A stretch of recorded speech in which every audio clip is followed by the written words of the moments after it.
आप सभी को राधे राधे। प्यारे दोस्तों, ये है इस वीडियो का पार्ट नंबर 2। एक्चुअली पार्ट 1 में हम लोगों ने करंट अफेयर सितंबर महीने के आपके आगे डिस्कस किए थे, तो उसमें 30 क्वेश्चन मैंने आप लोगों के साथ में डिस्कस किए थे। तो पार्ट नंबर 2 है, आइए इसको हम लोग फटाफट डिस्कस कर लेते हैं। अगर आप लोग स्टार IQ एप्लीकेशन पे अभी तक CET के बैच को नहीं लिए हैं तो आप ले सकते हैं। स्टार IQ एप्लीकेशन पे CET का प्रतिज्ञा बैच है, आप उस बैच को अवेल कर सकते हैं अभी से ही। मेरे प्यारे दोस्तों, पहला सवाल है वो क्या रहेगा आपका, डूरंड कप 2024 का खिताब किस टीम ने जीता। तो डूरंड कप 2024 का खिताब जो है ना वो जीता है किसने, नॉर्थ ईस्ट यूनाइटेड ने। यानी कि ऑप्शन नंबर ए जो है ना इस सवाल का हमारे पास में वो बिल्कुल बिल्कुल ठीक रहेगा। नॉर्थ ईस्ट यूनाइटेड जो है ना इन्होंने जीता था। डूरंड कप है क्या सर? डूरंड कप एक फुटबॉल टूर्नामेंट है। इसको कहाँ पे आयोजित किया गया था? होस्ट सिटी कौन सी थी इसकी? कोलकाता है, जमशेदपुर है, शिलोंग है। ये सिटी के अंदर जो है ना इसको ऑर्गेनाइज किया गया। इसमें चैंपियन जो है ना पहली बार टाइटल लिया है नॉर्थ ईस्ट यूनाइटेड ने। रनर अप कौन रहा है? मोहन बागान SG जो है ना इसमें रनर अप रहा है। कुष्ठ रोग, कुष्ठ को बोलते हैं आप लोग लेपर्सी बोलते हैं, तो इसको खत्म करने के लिए WHO ने सत्यापन प्राप्त करने वाला पहला देश कौन सा बना है? Which country become the first to receive WHO verification for eliminating leprosy. तो इसको खत्म करने वाला WHO वेरिफिकेशन या सर्टिफिकेशन लेने वाला देश बना है जॉर्डन देश बना है अभी हाल ही में। लेपर्सी एक बैक्टीरियल डिजीज है और लेपर्सी डे सेलिब्रेट करते हैं हम लोग जनवरी के अंदर। जनवरी का जो लास्ट संडे आता है ना, लास्ट संडे, उस दिन हम लोग लेपर्सी डे सेलिब्रेट किया करते हैं। होता किस वजह से? ये माइकोबैक्टीरियम लेप्री जो है ना इसकी वजह से ये फैलने वाला रोग है। चक्रवात अस्ना अभी रिसेंट समाचार में देखा गया था, मतलब न्यूज में था। इसका नाम किस देश ने रखा था? Cyclone Asna was recently in the news, named by which country. तो इसको रखा है पाकिस्तान ने, ये नाम रखा है। एक ट्रॉपिकल साइक्लोन है, यानी कि उष्णकटिबंधीय चक्रवात है जो कि गुजरात, MP, राजस्थान और पाकिस्तान वाले कुछ इलाकों के अंदर है, वो अफेक्ट किया था। इसी वजह से इसका नाम रखा गया है अस्ना, पाकिस्तान के द्वारा। वधावन बंदरगाह ये किस राज्य में बनाया जा रहा है? तो वधावन बंदरगाह बनाया जा रहा है महाराष्ट्र के अंदर। ये प्रपोज्ड है डीप सी पोर्ट का। एक्चुअली इंडिया में करंट में सबसे गहरा बंदरगाह विशाखापट्टनम है, ठीक है ना। विशाखापट्टनम या इसको आप लोग विजाग के नाम से जानते हैं, इंडिया डीपेस्ट पोर्ट है। ये आंध्र प्रदेश में पड़ता है। और एक वधावन पोर्ट महाराष्ट्र में प्रपोज्ड है और ये महाराष्ट्र के अंदर जो है ना पालघाट डिस्ट्रिक्ट है वहाँ पे बनेगा। 76,000 करोड़ रुपए की टोटल कॉस्ट है इसकी नींव रखी गई है बाय नरेंद्र मोदी जी के द्वारा, प्रधानमंत्री जी द्वारा। अभी रिसेंटली किस डिपार्टमेंट ने रीसेट नाम का एक कार्यक्रम है उसको स्टार्ट किया? रीसेट प्रोग्राम अभी रिसेंटली स्पोर्ट्स डिपार्टमेंट ने स्टार्ट किया। रीसेट का फुल फॉर्म है इसके अंदर retired sports person empowerment training. मतलब जो पर्सन एक्चुअली रिटायर्ड पर्सन है ना, उन्हीं पर्सन को बेसिकली इसके अंदर जो है ना वो लगाया जाएगा इस प्रोग्राम के अंदर। मनसुख मांडविया जो कि हमारे भारत के स्पोर्ट्स मिनिस्ट्री को संभालते हैं, उन्होंने इसको लॉन्च किया है। एम इसका यही है टू एम्पावर रिटायर्ड एथलीट्स है उनको एम्पावर करना। एलिजिबिलिटी क्या रहेगी? 20 से 50 साल के जो हैं वो रहें एज में, या उन्होंने जो है ना के साथ साथ इंटरनेशनल मेडल या नेशनल या स्टेट लेवल के मेडलिस्ट भी रहे हैं वो, उन लोगों के लिए एम्पावरमेंट ट्रेनिंग प्रोग्राम स्टार्ट किया है जिसको आप रीसेट प्रोग्राम बोलेंगे। नागरिकता संशोधन अधिनियम जिसको आप सिटीजन अमेंडमेंट एक्ट के नाम से जानते हैं, 2019 के तहत भारतीय नागरिकता प्राप्त करने वाले पहले गोवा के पर्सन कौन बने हैं? तो इनका नाम है जोसेफ परेरा इसका ठीक आंसर रहेगा। Joseph Pereira 70-year-old Christian from Pakistan. तो अभी आपको याद होगा कि CAA जो है ना वो 3 देशों से रिलेट करता है। एक है बांग्लादेश है, एक है पाकिस्तान है, एक है अफगानिस्तान है। इन 3 देशों के 6 धर्म हैं, हिंदू है, क्रिश्चियन है, जैन है, बुद्धिज्म है, ये और पारसी है, और कौन सा बच गया, सिख है, ठीक है ना। ये 6 धर्म है। ये 6 धर्मों के लोग अगर भारत में इन 3 देशों से आते हैं तो उनको पहले से आधे समय में नागरिकता दे दी जाएगी। मतलब अभी भारत में नागरिकता लेने के लिए 11 साल का समय है, 12वें साल नागरिकता मिलती है, तो इनको अभी 5 साल रहना पड़ेगा, 6वें साल नागरिकता मिल जाएगी। या कट ऑफ डेट डिसाइड की गई है अभी के लिए 31 दिसंबर 2014। इस तारीख से पहले भारत में कोई आ गया है, चाहे वो लीगल हो या इलीगल हो, उनको भारत की नागरिकता दे दी जाएगी। ऐसा इसलिए क्योंकि ये तीनों देशों का स्टेट रिलीजन है। बांग्लादेश, पाकिस्तान, अफगानिस्तान, तीनों के तीनों एक्चुअली क्या है, इस्लामिक कंट्री है। और हमारे भारत का रिलीजन कौन सा है? भारत एक्चुअली एक सेकुलर कंट्री है। सेकुलर मतलब धर्मनिरपेक्ष, यानी कि जिसका कोई अपना धर्म ना हो, सभी धर्मों की इक्वली हम लोग रिस्पेक्ट करते हैं। तो उसके चलते हुए इन 6 धर्मों को इस्लामिक कंट्रीज के अंदर प्रताड़ना झेलनी पड़ती है, क्योंकि ये माइनॉरिटीज में है। इस करके इनको भारत में लाने के लिए CAA का कानून है वो लाया गया है। और इसमें पहले पर्सन जो बने हैं ना, वो गोवा से पहले क्रिश्चियन पर्सन बने हैं। इनका नाम है जोसेफ परेरा।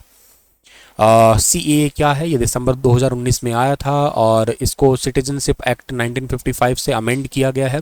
देश कौन से हैं? पाकिस्तान, अफगानिस्तान एंड बांग्लादेश है। हिंदू, सिख, बुद्धिस्ट, जैन, पारसी और क्रिश्चियन है। कट ऑफ डेट 31 दिसंबर 2014 है।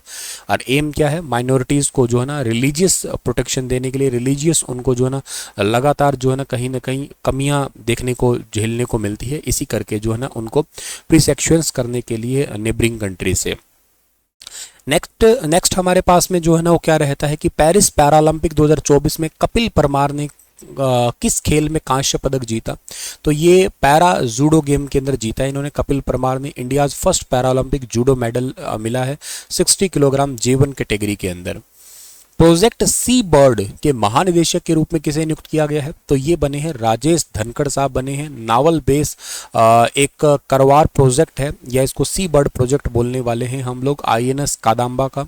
India's largest defence infrastructure project है ये, जो कि कर्नाटका कारवार के अंदर लोकेट करता है। काकरापार परमाणु ऊर्जा स्टेशन ये किस राज्य में है? ये गुजरात के अंदर है। और ये रिसेंटली न्यूज़ में था, क्योंकि India second home build 700 megawatt nuclear power reactor यहाँ पे तैयार हुआ है। और इसकी फुल कैपेसिटी न्यूक्लियर रिएक्टर की जो है ना वो स्टार्ट हो चुकी है। इसमें यूरेनियम फ्यूल का यूज़ किया जा रहा है, के साथ साथ इसमें मॉडरेटर के रूप में जो है ना D2O, जिसको डिटेरियम ऑक्साइड हैवी वाटर कहते हैं, ग्रेफाइट है, कूलेंट है टू रिड्यूस हीट के लिए, ये सब कुछ इसमें इस्तेमाल किया जा रहा है। इसको कंट्रोल के रूप में यहाँ पे बोरोन, कैडमियम इसका यूज़ किया जा रहा है। तो आपने साइंस में सब कुछ पढ़ा होगा, वेरी इंपॉर्टेंट। श्रीलंका के नए राष्ट्रपति कौन बने हैं? श्रीलंका के नए राष्ट्रपति बने हैं अरुणा कुमार, ठीक है ना, ये हिंदी ट्रांसलेशन गलत हो गया। अरुणा कुमार जो है, सॉरी हाँ, अनुरा का कुमार जो है ना, अनुरा कुमारा, ये बने हैं अभी। 2024 दिलीप ट्रॉफी जो है ना, क्रिकेट की ट्रॉफी होती है दिलीप ट्रॉफी, ये किसको मिली है? ये इंडिया A टीम को मिली है। इंडिया C जो है ना ये रनर अप रही है। क्रिकेट टूर्नामेंट है 2024 का दिलीप ट्रॉफी का। पेरिस पैरालंपिक 2024 में किस देश ने सबसे ज्यादा मेडल जीते? तो चाइना ने जीते। चाइना इसमें टॉपर था 94 गोल्ड के साथ, टोटल 220। और ग्रेट ब्रिटेन सेकंड पोजीशन पे था। थर्ड पोजीशन पे 36 गोल्ड के साथ में US था। इंडिया का पोजीशन 18 था, 7 गोल्ड आए थे और 9 सिल्वर थे, 13 ब्रॉन्ज थे, टोटल 29 मेडल थे। इस बार ये 17th एडिशन था पेरिस पैरालंपिक का। होस्ट कंट्री जो है ना इसका पेरिस ही था। गेम का मोटो क्या था? Games wide open. ओपनिंग 28 अगस्त को हुई थी, क्लोजिंग 8 सितंबर को हुई थी। भारत ने टोटल मेडल कितने जीते? तो 29 मेडल जीते, अभी बताया ये मैंने आप लोगों को, ठीक है। National cooperative Organics limited NCOL के हाल ही में लॉन्च किए गए ब्रांड का नाम क्या है? भारत ऑर्गेनिक ब्रांड है। ये भारत ऑर्गेनिक ब्रांड है, मतलब 20 प्रोडक्ट है इसके मार्केट में दिसंबर 2023 से। और NCOL जो है ना, इन्होंने 50% of its profit earn over the MSP of any crop directly into the bank account of the farmers, किसानों को डायरेक्ट लाभ देने से संबंधित। और the rest will be use to growth of the organization, बाकी का जो ना ऑर्गेनाइजेशन के ग्रोथ के लिए लगाएंगे। एक नया ब्रांड लॉन्च किया है।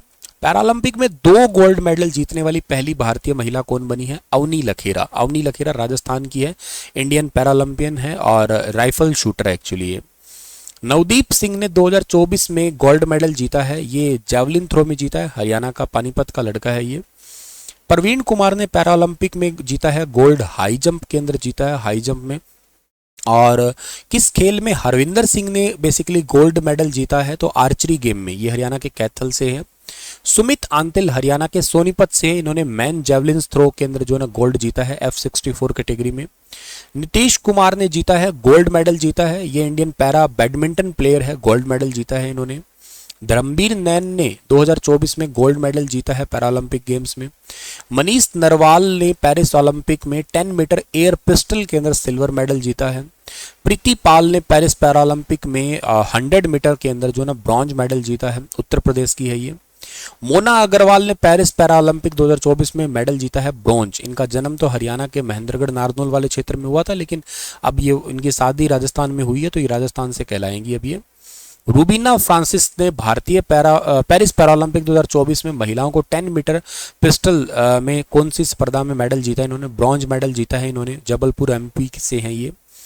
2024 ग्रीष्मकालीन पैरालंपिक में रजत पदक जीतने वाले निषाद कुमार किस खेल से हैं? हाई जंप से हैं। योगेश कथुनिया ने जो है ना सिल्वर मेडल जीता है मेंस डिस्कस थ्रो के अंदर। शरद कुमार और मरियप्पन थंगावल्लू ने सिल्वर और कांस्य पदक जीते हैं मेंस हाई जंप कैटेगरी के अंदर। दीप्ति जीवनजी ने मेडल जीता है वुमेन्स 400 मीटर T20 रेस के अंदर, तेलंगाना से है। भारत के सचिन सरजेवराव खिलाड़ी है, ये पेरिस पैरालंपिक के अंदर शॉर्ट पुट में मेडल जीता है, सिल्वर इन्होंने। किसान और उद्यमियों को सहायता देने के लिए बाना केहे एक योजना है, ये मिजोरम ने स्टार्ट की है ये, ठीक है ना। मिजोरम के मुख्यमंत्री ने हैंड होल्डिंग स्कीम है ये स्टार्ट की है किसानों के लिए। एक आत्मघाती ड्रोन है शाहिद 136B, ये किस देश ने लॉन्च किया है? तो ये लॉन्च किया है एक्चुअली ईरान ने लॉन्च किया। ये सुसाइड ड्रोन है, मतलब ये ड्रोन जाएगा फटेगा तो एक प्रकार से खुद तो खत्म होएगा ही होएगा, उस एरिया को भी डिस्टर्ब करेगा ये। 2024 में वायुसेना के नए प्रमुख कौन बने हैं? Who is the new chief of the Indian air force in 2024? तो इंडियन एयरफोर्स के नए चीफ बने हैं अमरप्रीत सिंह। और भारत और इंडिया भारत ने किसके साथ पर्यटन क्षेत्र में, मतलब भारत और किस देश ने, ऐसा कहिएगा आप लोग, किस देश ने एक समझौता ज्ञापन किया पर्यटन के लिए? मलेशिया के साथ में। मलेशिया के कैपिटल कुआलालंपुर है, करेंसी इसकी रिंगट है। गजेंद्र सिंह शेखावत हमारे इंडिया के टूरिज्म एंड कल्चर डिपार्टमेंट को संभालते हैं।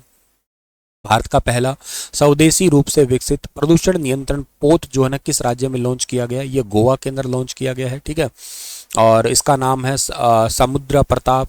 इसको गोवा शिपयार्ड लिमिटेड जो है ना इसके द्वारा इसको तैयार किया गया है। Third edition of Indus x summit ये कौन से कंट्री ने लॉन्च किया? ये अमेरिका ने लॉन्च किया है, कैलिफोर्निया के अंदर हुआ है ये। India US defence acceleration ecosystem है ये। और इस समिट में जो है ना वो MOU मतलब आपका जो मेमोरेंडम ऑफ अंडरस्टैंडिंग है ये साइन किया गया है इनोवेशन के लिए, डिफेंस एक्सेलेंस के लिए, डिफेंस इनोवेशन के लिए। इसका एम है कि डिफेंस के अंदर जो ना ज़्यादा से ज़्यादा कॉपरेशन है और इनोवेशन है वो उसका बढ़ावा दिया जा सके। 2024 में सैफ U20 चैंपियनशिप का खिताब किसने जीता है? ये बांग्लादेश ने जीता है। होस्ट कंट्री इसका नेपाल है।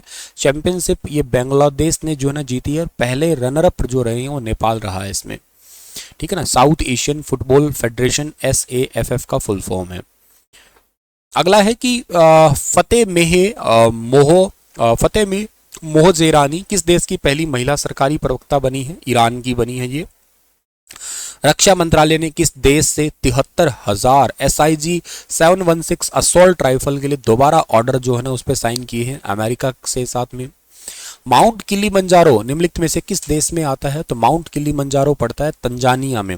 ये अभी रिसेंटली यंगेस्ट एशियन है जिन्होंने इसको कंप्लीट किया है, और तेगबीर सिंह ने, और इसके साथ में ये मतलब केवल 5 साल के हैं। और माउंट किलिमंजारो जो एशिया का मतलब हाईएस्ट पीक ऑफ अफ्रीका है, ये याद रखना आप लोग। सो इतने इस पार्ट 2 के अंदर रहेंगे। एक पार्ट इसका और बनेगा, उसके अंदर हम लोग इसको कंप्लीट कवर कर देंगे, ठीक है ना। इसको रिवाइज कर लेना आप लोग, और ताकि आप लोगों को जो है ना अगली क्लास के अंदर अच्छे तरीके से और डेटा है वो याद हो जाए। शुक्रिया, थैंक यू।